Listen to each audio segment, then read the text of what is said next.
libarikiwe katika jina la Yesu Kristo wa Nazareti aliye hai.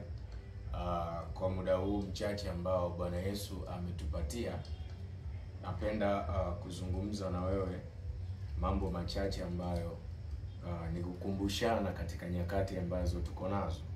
Nataka tuangalie Yesu alisema nini katika kipindi ambacho sisi tupo sasa hivi. Ni kitu gani ambacho Yesu Kristo alikizungumza juu ya dunia, juu ya watoto wake, juu ya kanisa lake. Ukisoma katika kitabu cha Mathayo sura 24 kuanzia mstari wa 3, maandiko yanasema, hata alipokuwa ameketi katika mlima wa Mizeituni, wanafunzi wake wakamwendea kwa faraha wakisema, tuambie mambo hayo yatakuwa lini, nayo ni nini dalili ya kuja kwako na ya mwisho wa dunia? Mstari wa 4, Yesu akajibu akawaambia, angalieni mtu asiwadanganye, kwa sababu wengi watakuja kwa jina langu wakisema mimi ni Kristo, nao watadanganya wengi. Nao watadanganya wengi. Kwa hiyo jambo la kwanza ambalo Yesu alikuwa anasema litatokea katika nyakati za mwisho, kutatokea makristo wa uongo, watu ambao watajivika namna ya Kristo lakini sio wa Kristo, watu ambao watajifanya kama Yesu. Tumeshuhudia jambo kama hilo likitokea kwa zama ambazo zipo. Nafikiri wengi mnaona miongoni mwa watu kadha wa kadha wamekuwa wakijifanya wao ni Yesu Kristo. Hiyo ni dalili ya kuja kwake mwana wa Adamu ya kwanza.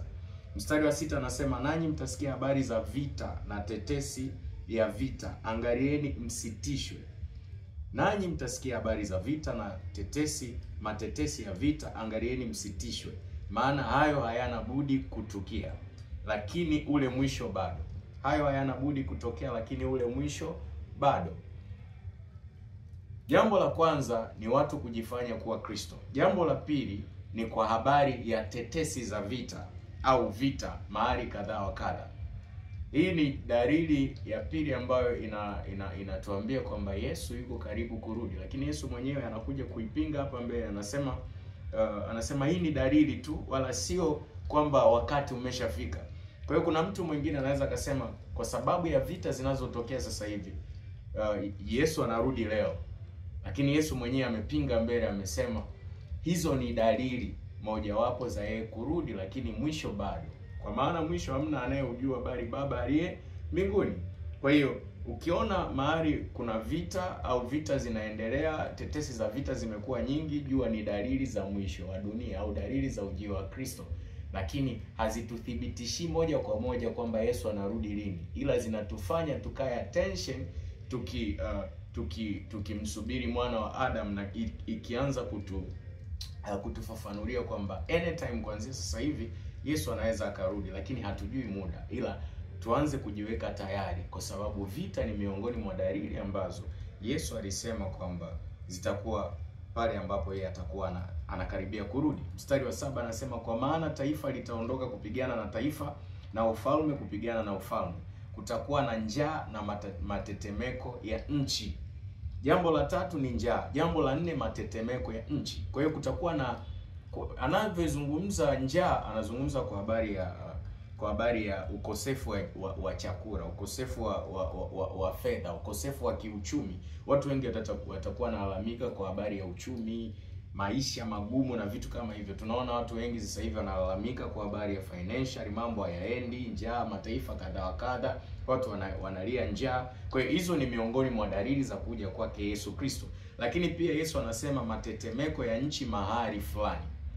Matetemeko ya nchi ambayo Yesu alikuwa anazungumzia, Yesu alikuwa anajaribu kutuambia kwamba kutakuwa pia na mbadiliko wa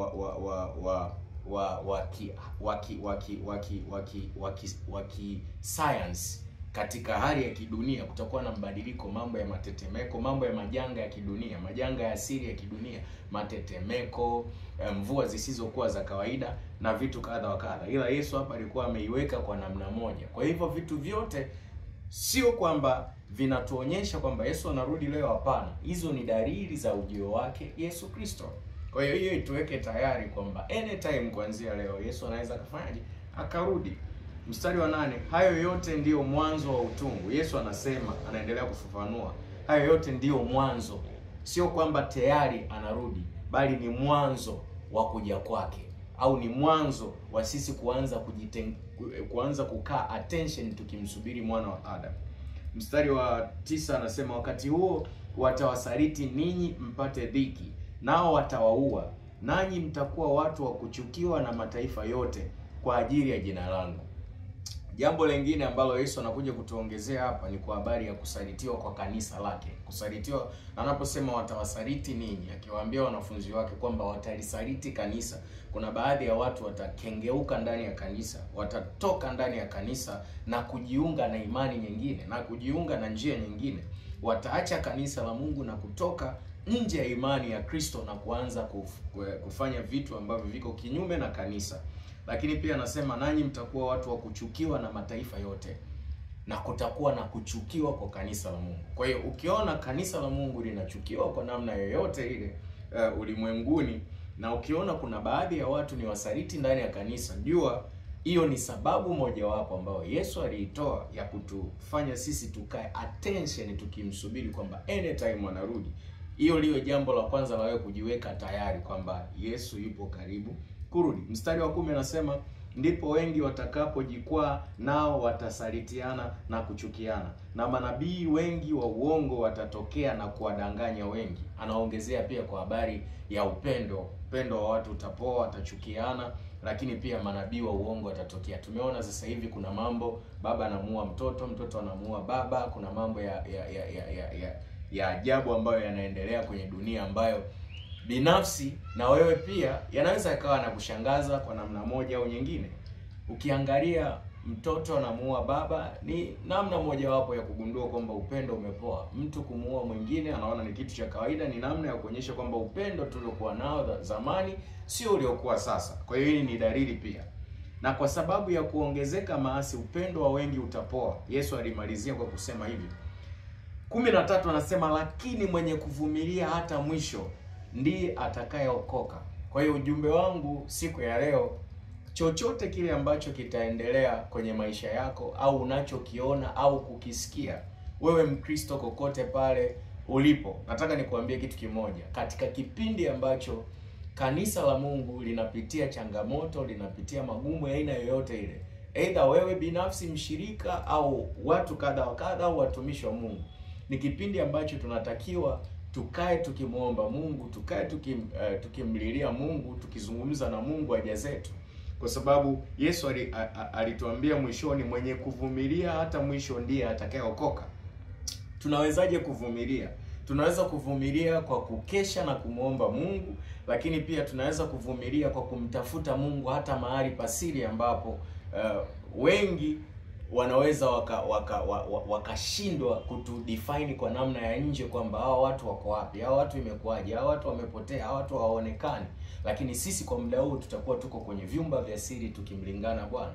Kwa hiyo nitoe wito kwa mtu yeyote unayenisikia, hebu chukua muda wa kumtafuta Kristo. Kipindi tulichokuwa nacho ni kipindi ambacho tunamhitaji sana Mungu kuliko jambo lolote. Umesikia habari za vita zinazoendelea Israel na Palestina, Israel na Iraq. Hayo yote matendo ya vita, Ukraine sijui na Russia, mavita yanayoendelea, hayo majanga ya asili ya kidunia. Tumesikia baadhi ya mambo, matetemeko ya nchi yamekutia hofu wewe kama mtoto wa Mungu, yamekufanya uogope. Nataka nikwambie kitu kimoja. Yesu alisema kwamba tunapokuwa katika kipindi hicho tunatakiwa tuwe wavumilivu, tukikesha na kuomba, tukimtafuta Kristo. Kwa maana alisema pia, kesheni mkiomba, maana hamwijui siku wala saa atakayowajilia Bwana wenu. Kwa hiyo hizi zinazoendelea au zinazotokea ni dalili za kuja kwake Kristo. Kwa hiyo nini kitatusaidia katika kipindi hichi? Ni kukesha na kuomba, tukimtafuta Mungu. Libarikiwe jina la Bwana Yesu. Ubarikiwe pia wewe unayenisikia. Nikutakie wakati mwema, na ninaiombea familia yako na maisha yako pia Mungu ayatunze katika jina la Yesu. Tukutane siku ya Ijumaa, tutakuwa na mkesha mahali panaitwa Makumbusho Green Acre kuanzia saa 3:30 jioni. Barikiwe sana. Amen.